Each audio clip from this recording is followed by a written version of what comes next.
अब आगे हम वाल्मीकि नाम के एक इंस्पेक्टर को देख पाते हैं जो कि पुलिस ऑफिसर तो है लेकिन वो किसी गुंडे से कम नहीं और वो आईजी दुबे के लिए भी काम करता है। थोड़ी देर के बाद उसे मालूम चलता है कि उसके पास एक काम आया है। दरअसल में आईजी दुबे ने उसे मिर्जापुर के बाहुबली गुड्डू भैया को मारने की सुपारी दी है। तो वहीं दूसरी तरफ दद्दा त्यागी के बड़े भाई को अभी भी कोई नहीं समझ पाया है कि दरअसल में वो छोटा भाई है, क्योंकि छोटे और बड़े की झड़प में छोटे भाई ने बड़े को मार दिया था और तब से छोटा भाई बड़े भाई की नकल करता आ रहा है। क्योंकि दोनों हमशक्ल थे इसलिए उन्हें कोई भी नहीं समझ पाया है। तो शरद को सिर्फ और सिर्फ पूर्वांचल की गद्दी चाहिए है। तो वहीं दद्दा त्यागी को गोलू की जान लेनी है, क्योंकि उन्हें ऐसा लगता है कि गोलू की वजह से ही उनका छोटा बेटा मारा गया है। तो अब त्रिपाठी के घर पर सभी लोग बैठे हुए थे। तभी यहाँ पर हम देखते हैं कि टंकी के ऊपर वाल्मीकि का एक स्नाइपर बैठा हुआ है। उसे गुड्डू भैया साहब दिखाई तो दे रहे हैं लेकिन हवा चलने की वजह से वो लोग चांस नहीं ले सकते हैं, क्योंकि उनके पास एक ही मौका है। इसलिए वाल्मीकि का जो स्नाइपर है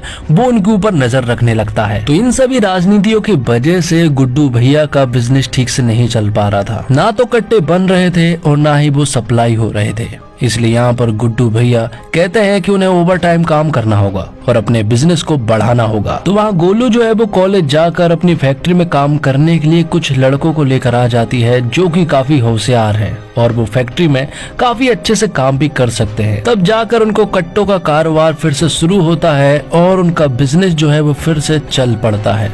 आगे हम देखते हैं कि गुड्डू भैया के पिता वकील साहब जो है वो अब जेल में है और यहीं पर हम देखते हैं कि लाला भी इसी जेल में मौजूद है। यहाँ पर लाला का वकील और उसकी बेटी सबने मुझसे मिलने के लिए आते हैं और उन्हें बताया जाता है कि उनकी बेल जो है वो फिर से रिजेक्ट कर दी गई है। तो अब आगे हम देखते हैं कि गोलू के पिता जो है जो कि पुलिस में है वो गोलू और गुड्डू पंडित के पास आते हैं। वो उन्हें बताते हैं कि जो अफीम की खेती है वो जेपी यादव ने मुन्ना भैया के नाम कर दी थी, लेकिन अब वो नहीं रहे, इसलिए ये सारी जमीन जो है वो माधुरी के नाम पर है और अब माधुरी जो है वो मुख्यमंत्री बन चुकी है, इसलिए उन्हें ये जमीन इलीगल रूप से ही अपने नाम करनी होगी। लेकिन उससे पहले उन्हें जेपी यादव को ढूंढना होगा। तो वही शरद जो है वो जेल में लाला से मिलने के लिए पहुंच जाता है। वो वहां पर ड्रग्स के धंधे के बारे में बात कर रहा था। शरद कहता है कि अगर वो हमसे हाथ मिला ले तो हम तुम्हारी बेल करवा सकते हैं, जिस पर कि लाला भी मान जाता है। जिसके बाद हम सीएम मैडम की मीटिंग को देख पाते हैं जहाँ पर कि बहुत सारे मंत्री आए हुए थे,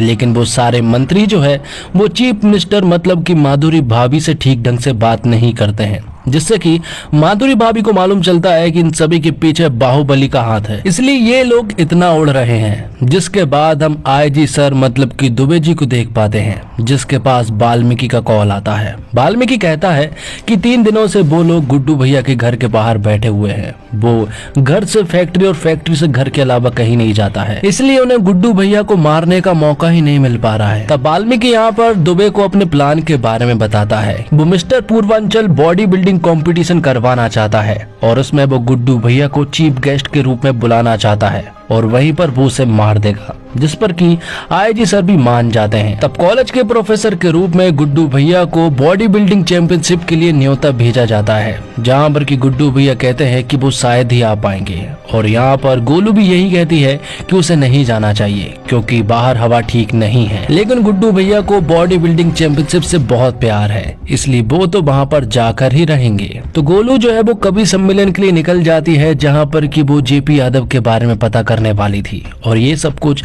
स्नाइपर दूर से देख रहा होता है। जिसके बाद गोलू जो है वो उस कवि सम्मेलन में पहुंच जाती है, जहां पर कि वो एक मंत्री से मिलती है और उससे जेपी यादव के बारे में पूछती है, लेकिन वो मंत्री जो है वो उससे ठीक ढंग से बात नहीं कर रहा था, इसलिए वो बताती है कि बाजू में ही उसके आदमी खड़े हैं, इसलिए अगर उसे भूत नहीं बनना है तो वो जल्दी से बता दे। तब यहाँ पर वो जेपी यादव के बारे में सब कुछ बता देता है। तो वही बॉडी बिल्डिंग चैंपियनशिप के लिए गुड्डू भैया जो है वो वहाँ पहुँच चुके थे।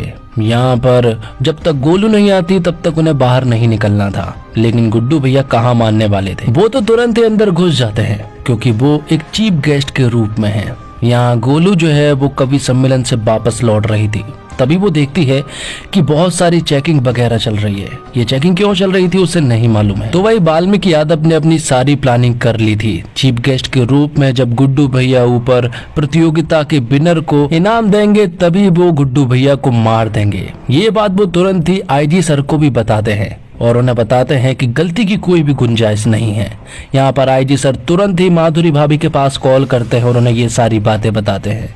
तो माधुरी भाभी मान जाती है और वो गुड्डू भैया को मारने के लिए कह देती है, जिसके बाद भोजपुरी के सुपरस्टार की एंट्री होती है और वो इस प्रतियोगिता को शुरू करते हैं। बाद में एटीट्यूड दिखाते हुए वो गुड्डू भैया के बाजू में बैठ जाते हैं, क्योंकि उन्हें मालूम नहीं है कि गुड्डू भैया कौन है। तो वहीं गुड्डू भैया के कुछ लोगों पर शक हो जाता है, इसलिए वो उनका जब पीछा करते हैं तो यहाँ पर गुड्डू भैया के लोगों को बेरहमी से मार दिया जाता है।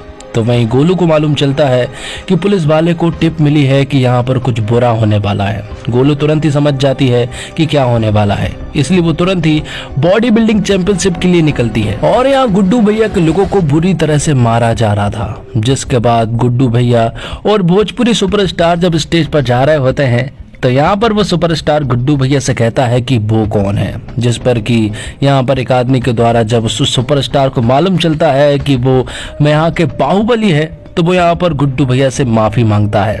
तभी यहाँ पर वाल्मीकि जो है वो गुड्डू भैया के सामने आ जाता है और तभी यहाँ पर उनके बीच में झड़प शुरू हो जाती है और देखते ही देखते वाल्मीकि के सारे लोग आ जाते हैं और यहाँ पर गुड्डू भैया और वाल्मीकि की गैंग के बीच में गन फाइट शुरू हो जाती है। यहाँ पर मौका देखकर गुड्डू भैया टेंट में घुस जाते हैं, जहाँ पर कि वाल्मीकि के लोगों ने उस टेंट को पूरी तरह से घेर लिया था।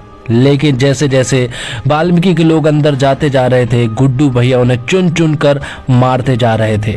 आखिर में हम देखते हैं कि गुड्डू भैया और वाल्मीकि ही बचे हैं। वाल्मीकि ने गुड्डू भैया के ऊपर गन तान दी थी, लेकिन सही समय पर गोलू यहाँ पर आ जाती है और वो वाल्मीकि को अपनी कार से उड़ा देती है। बाद में गुड्डू भैया को मालूम चलता है कि वाल्मीकि एक सरकारी ऑफिसर है और वो यहाँ पर भोजपुरी सुपरस्टार को भी बेरहमी से मार देता है और जो गन थी वो उसे वाल्मीकि के हाथ में थमा देता है। तो पिछली रात जो कुछ भी हुआ था उस वजह से माधुरी भाभी की सरकार का विरोध होने लगा था कि ये सरकार जो है इस प्रदेश को नहीं चला सकती है, जिस वजह से हाय हाय के नारे भी लगाए जा रहे थे। तो वही गुड्डू भैया जो है वो त्रिपाठी चौक पर पहुंचते हैं, जहां पर कि त्रिपाठियों के जो पुतले लगे हुए थे गुड्डू भैया उन्हें मिटा देते हैं। और आखिर में हम देखते हैं और इस एपिसोड के लास्ट में हम देखते हैं कि त्रिपाठी जी को कोमा से होश आ जाता है और अब वो पूरी तरह से स्वस्थ थे। और इसी के साथ पहला पार्ट यहीं पर खत्म होता है। तो दोस्तों जल्दी मैं सेकंड पार्ट लाने वाला हूं, तो उम्मीद करता हूं आपको वीडियो पसंद आई होगी।